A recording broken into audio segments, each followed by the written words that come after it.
পুরো ড্রেস আপটা আসলে জার্মানির, যদিও জার্সি না। এই যে একেবারে জার্সির আদলে, জার্মানির জার্সির আদলে একেবারে ভিন্ন ধর্মীর পোশাক, পেছনের গল্পটা কি?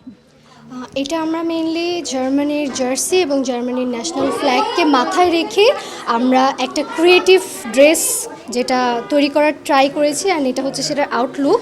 এটা মেইনলি একটা ক্রিয়েটিভ ফ্যাশন ড্রেস, যেটা আমরা র্যাম ফ্যাশন শো এসবে মডেল ওয়ার্ক করতে পারে। আমি একজন মডেল ডিজাইনার, সাথে আমি আজকে মডেল হিসেবে ড্রেসটা ওয়্যার করেছি। আচ্ছা, একটু যদি বলতেন যে কোনটা কিসের আদলে তৈরি করা, যদি একটু হাতে দেখাতেন আর কি। আমার যে তিনটে স্ট্রাইপ দেখছেন, এটা জার্মানির যে এই বছরের যে জার্সিটা লঞ্চ করেছে সেখান থেকে এই তিনটে স্ট্রাইপসের আমি ইন্সপিরেশন নিয়েছি। এটা হচ্ছে জার্মানির লোগো।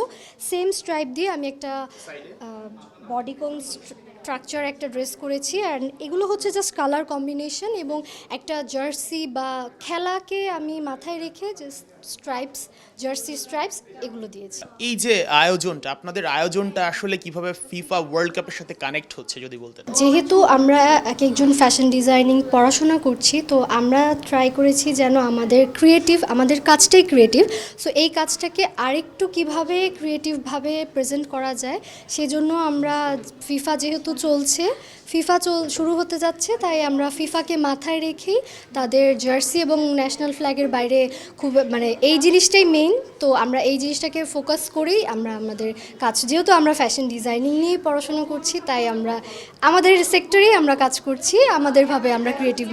আপনারা এখন কেমন ফোকাসটা আসলে চাচ্ছেন? নিশ্চয়ই প্রত্যেকটা আয়োজনের পেছনে একটা উদ্দেশ্য থাকে, আপনারা কি ফোকাসটা চাচ্ছেন?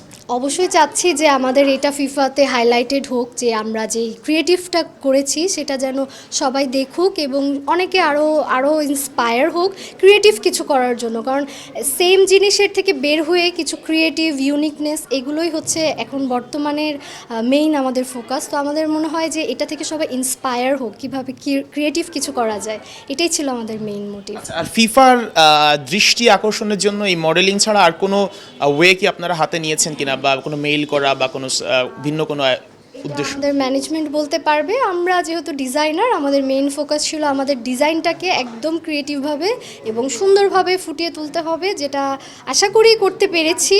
আর মডেল হিসেবে দাঁড়িয়ে গিয়েছি, দেখতে পাচ্ছেন, সো এটাই। Thank you. কথা বলছিলাম একজন জার্মান ফ্যান বলি, ডিজাইনার বলি, যাই হোক, পুরো আদলটাই আসলে জার্মানির আদলে, এবং ব্যাপারটা খুব ইন্টারেস্টিং ছিল এবং একই সঙ্গে ইন্সপায়ারিং ছিল।